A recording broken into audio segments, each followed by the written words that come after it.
We are currently staring down a dangerous, high-stakes stalemate that is just waiting for a single spark to ignite. On one side, we have Willow and Nina, two women who have painted themselves into a terrifying corner. They have been desperately trying to keep Drew incapacitated, relying on a dwindling supply of paralyzing serum to ensure his silence. On the other side, we have Jack, the enigmatic intelligence operative who seemingly holds all the cards. Jack has been playing a very calculated move, cozying up to Nina and promising to secure the blackmail material needed to keep Drew under control. It looks like a solid alliance on the surface, but in this world, alliances are merely stepping stones to a greater ulterior motive. The tension is palpable, and the psychological motive driving each of these players is rooted in pure survival. But here is where the dynamic completely shifts.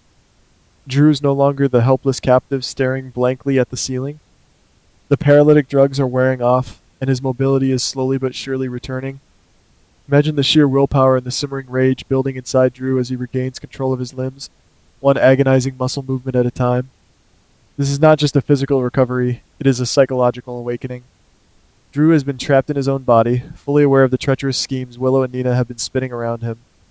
The shattered trusts he feels must be astronomical. He knows that his life, his political career, and his freedom have been hijacked by the very people who claim to have the moral high ground. And now that he can move, he is not going to just walk away quietly.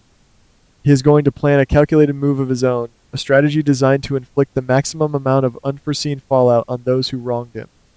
I suspect that Drew's first major move upon regaining his mobility will be to seek out Jack. But here's the fascinating twist. Drew might be operating under a massive misconception. If you think about it, Jack previously exhibited symptoms very similar to what Drew has been experiencing. It is highly likely that Drew will look at Jack and see a fellow victim. Drew might easily conclude that Nina and Willow also poisoned Jack to keep him quiet or to manipulate him. Drew has absolutely no idea that the other half of this story is a dark, twisted alliance where Jack has been secretly working with Nina and Willow for his own benefit. This informational blind spot is a brilliant narrative device. Drew is about to walk into the lion's den, fully believing he is approaching a potential ally who shares his thirst for vengeance against the women who paralyzed them. Picture the scene, ladies. A dimly lit, secluded location where Drew, still perhaps leaning on a cane or hiding a slight tremor in his hands, steps out of the shadows to confront Jack. The atmosphere would be thick with tension and unspoken threats. I can see Drew using his analytical mind to lay out his theory, trying to appeal to what he assumes is Jack's shared sense of betrayal. Drew will likely frame his pitch around mutual survival and retaliation.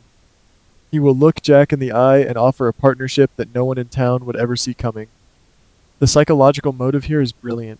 Drew wants to isolate Willow and Nina by recruiting the very man they think is their ultimate protector. It is a chess match of the highest order, and Drew is playing to win back his life. But Drew is a smart man, and he knows that appealing to Jack's emotions is a losing battle. Jack is a man of strategy, a man who values power above all else. Therefore, Drew will not come empty-handed. I suspect Drew is going to put an incredibly lucrative political offer on the table. If Jack helps him turn the tables on Willow and Nina, Drew will promise to use the full weight of his political influence to shield the intelligence agency from any future scrutiny. We all know the agency is constantly under fire, facing budget cuts, congressional hearings, and public backlash. Drew, as a prominent political figure, can make all of those headaches disappear. He could even promise to draft a long-term commitment of legislative support and funding for the agency, provided he reclaims his congressional seat after Willow is publicly ruined and removed from office. This brings us to the core of Drew's demand. What does Drew want in exchange for this political golden ticket? He wants the ultimate leverage, the legendary black box. If you ask me, it is practically guaranteed that Jack is holding onto a highly classified, heavily encrypted drive or physical lockbox that contains every single dirty secret in town. This black box would hold the definitive proof of Willow and Nina's crimes, their use of the paralyzing serum, and their illegal manipulations. But it goes even deeper than that. This box likely contains the explosive evidence connecting Jens and Ross to their international crimes. It is the holy grail of blackmail material. Drew knows that if he can get his hands on that black box, he holds the power to destroy Willow, decimate Nina, and clear his own name while emerging as the tragic hero of the entire scandal. Why would Jack ever give up his most valuable asset? Because Drew's offer includes something Jack desperately needs: absolute immunity. By handing over the black box, Jack would essentially be washing his hands of the entire mess. Drew's political protection would ensure that Jack never faces a tribunal, never gets investigated by international authorities, and never has to look over his shoulder for Jen's or Ross's remaining loyalists. It is a clean slate, wrapped in a bow of congressional backing. For a man who has spent his entire life operating in the murky, dangerous shadows, the promise of untouchable security is a psychological motive that is incredibly hard to resist. Jack has to weigh his growing, perhaps genuine, affection for Nina against the cold, hard logic of self-preservation. And yet, I think Drew has one more card to play, a sweetener that will make this deal impossible for Jack to turn down. Drew knows that Jack operates under the heavy, oppressive thumb of Z.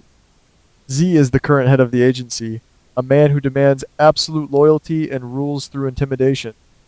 Jack has always been ambitious, and playing second fiddle to Z has undoubtedly bruised his ego. Could it be that Drew offers to use his political connections to orchestrate a massive leadership change? Drew could promise to pull the strings behind the scenes, creating a scandal or a bureaucratic nightmare that forces Z out of power. In the resulting vacuum, Drew would endorse Jack to take over as the new supreme head of the agency. This implies that Jack would not just survive this ordeal, he would emerge as the most powerful intelligence director in the world. So, how does Jack react to this monumental proposition? This leads us to divide the possibilities into two distinct paths. Let us first examine scenario A. In this scenario, it looks like Jack decides to remain loyal to Nina and Willow. Perhaps his romantic feelings for Nina have actually thawed his cold, calculating heart. If Jack chooses this path, he will pretend to accept Drew's offer. He will shake Drew's hand, agree to hand over the black box, and promise to help destroy Willow. But in reality, it would be a massive, calculated move to lead Drew into a devastating trap. Jack would immediately go to Nina, reveal Drew's returning mobility and his political plot, and together they would orchestrate a final, fatal blow to silence Drew permanently. The unforeseen fallout here would be massive, cementing Jack and Nina as a ruthless power couple, but it would require Jack to give up his chance at overthrowing Z. If scenario A plays out, we have to consider the psychological toll it will take on Jack. He is a man who prides himself on always making the smartest, most logical choice. Choosing love over absolute power goes against every instinct he has honed over decades of spy work. He would be sacrificing the congressional backing and the chance to eliminate Z just to protect Nina and Willow. Furthermore, Jack would have to live with the constant paranoia that Drew might somehow escape their trap again. The shattered trust between Drew and Jack would escalate into a full-blown war, and Jack would be tying his fate to Willow, a woman whose political career is already built on a fragile house of cards. It is a high-risk gamble driven by emotion, which is rarely a winning strategy in their dangerous world. Now, let us flip the coin and dive into scenario B. This is where my analytical instincts are really pulling me. Could it be that Jack looks at Drew's offer, looks at the potential to become the head of the agency, and decides that Nina and Willow are simply acceptable casualties? In scenario B, Jack accepts Drew's deal with zero hesitation. He recognizes that Willow is a sinking ship. She is out of the paralyzing serum, she is panicking, and she is becoming a massive liability. Jack is a survivor, and survivors do not chain themselves to anchors. This implies that Jack will hand over the black box to Drew, providing the exact evidence needed to expose the paralyzing drug scheme. The psychological motive here is pure, unadulterated ambition. Jack wants the power, he wants the immunity, and he wants Z's job.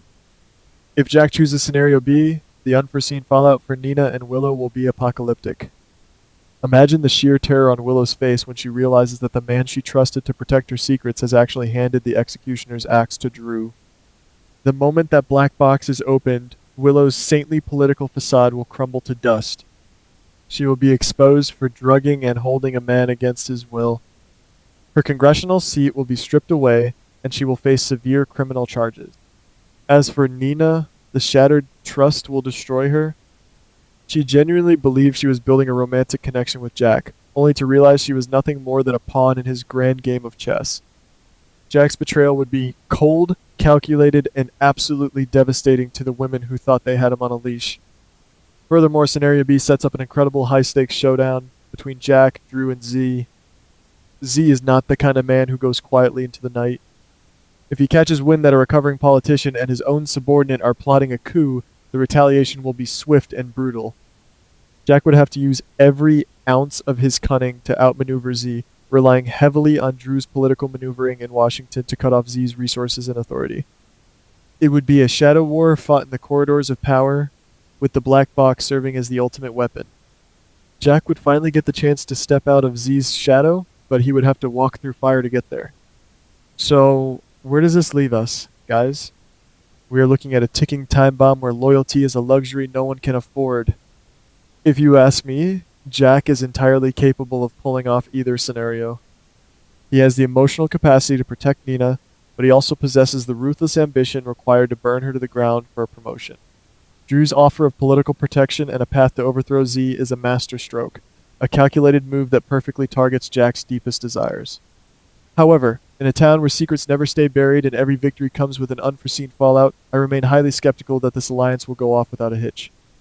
Will Jack take the deal and hand over the black box, sealing the doom of Willow and Nina? Or is he playing a much longer game that will leave Drew wishing he had never regained his ability to walk? I cannot say for certain, but I promise you this. The fallout is going to be legendary, and the shattered trusts will leave scars that will never fully heal.